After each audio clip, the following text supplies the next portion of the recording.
Il y a un an, un nouveau DRH est arrivé. C'est là où tout a changé. Il a commencé à me mettre de côté et à me stigmatiser.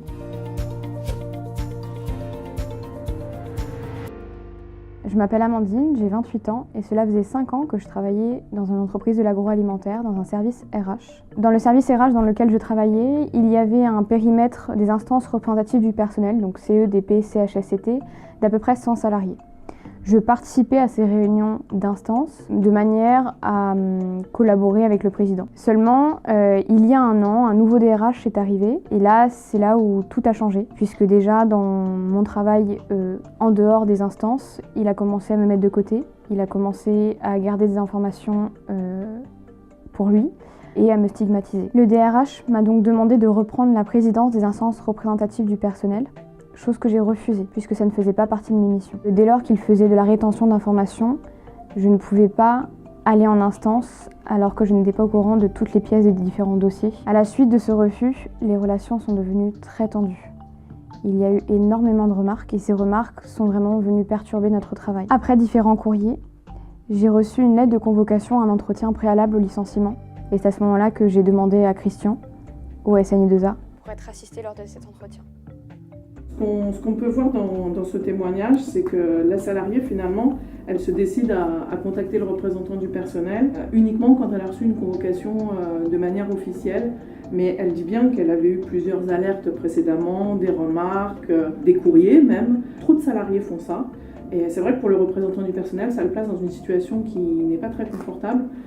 Ça lui laisse des délais très courts, puisque le délai entre une convocation et une date d'entretien préalable, il faut se rendre compte, c'est 5 jours ouvrables dans la plupart des situations.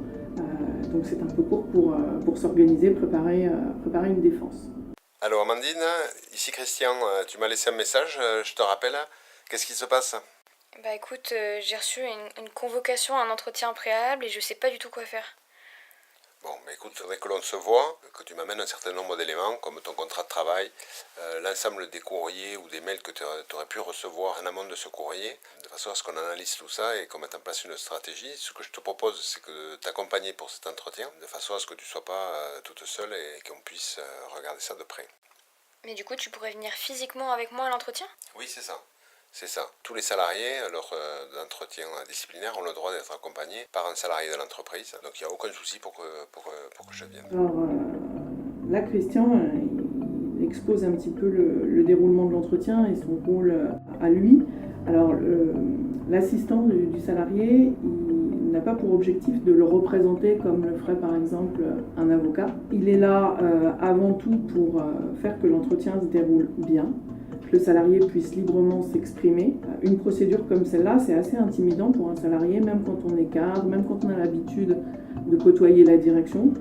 C'est un événement qui reste exceptionnel dans la vie d'un salarié et il est là pour mettre aussi le salarié en confiance, veiller à ce qu'il puisse s'exprimer librement, que ce soit pas trop intimidant pour lui. Le licenciement n'est pas motivé, donc bien évidemment on voit bien là tout l'intérêt de se faire assister par un représentant du personnel qui a derrière lui une structure, un syndicat organisé avec des moyens. Alors je suis Christian, je suis délégué syndical SNI2A CFCGC dans une entreprise agroalimentaire. À l'issue de cet entretien, Amandine m'a contacté pour m'informer qu'elle avait reçu sa lettre de licenciement. Je lui ai donc conseillé de prendre contact avec notre avocat afin d'engager une procédure prudente. Il faut savoir que la perte de confiance n'est pas en soi un motif de licenciement.